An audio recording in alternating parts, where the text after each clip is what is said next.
That's just my dad when he drinks. I am from a small town outside Cincinnati, Ohio. No shit. I worked at a day camp over the summer, and I accepted this position without knowing what day camp I was working at. And then they put me in the most impoverished area in Cincinnati. So I show up for job training in a shirt and tie, ready to train, ready to go. And apparently the dress was throwback jersey and jean shorts. And I looked around, I was sitting up front in center, and I looked around and I was like, I am the only white guy here. And everyone else noticed too. And I knew about affirmative action, but I had never experienced it. And I experienced it, and it's really awkward. I mean, it really is. But I had a question. Of course I had a question, because I had to call attention to myself. Like, I wasn't calling enough as is. And the guy in front said, yeah, Whitey, go ahead. And I had a name tag. I was like, it's Scott. He's like, whatever, Whitey, go ahead. And so I asked my question, and then like I went to work, and like everybody greets me as Whitey now. And I realized that when someone calls you Whitey and your name is Scott, they're still gonna call you Whitey. It just happens. But like that's my life. I'm awkward. I accept it. It happens. I went to a club over the summer with my friends, and like, yeah, dude, you gotta be confident. Girls like that, but bitches like if you're confident. Like, yeah, that's a good start. Call them bitches. But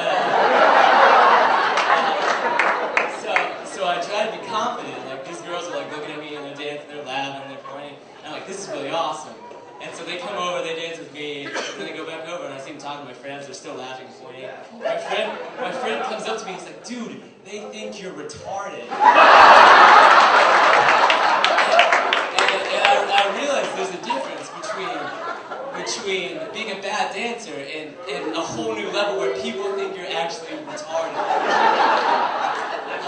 But I mean, that's it. I mean, you gotta go to clubs. You gotta meet the ladies. Gotta have some kids. I guess that's what I'm told. But like, I already know I'm gonna be a bad father. Like, I'm just putting that out there now.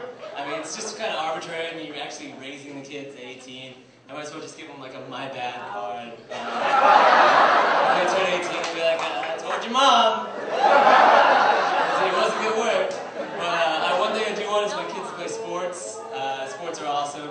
There's one I don't want them to do, and that's surfing.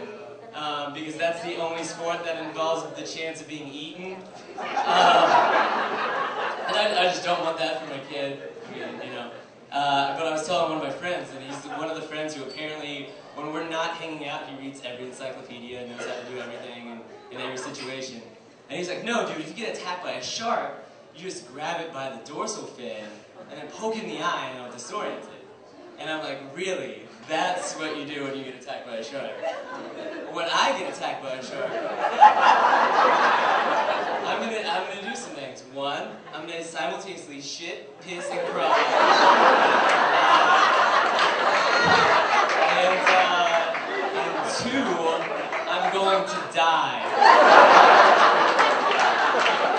That's my plan if I ever get attacked by a shark. But when you think about it, like, sharks get bad raps. Like, dolphins are kind of look like sharks, but I really see dolphins as just like gay sharks. Sharks like swim around and eat shit and attack people, and the dolphins like do flips for fish and play with balls. That's what time everybody remembers.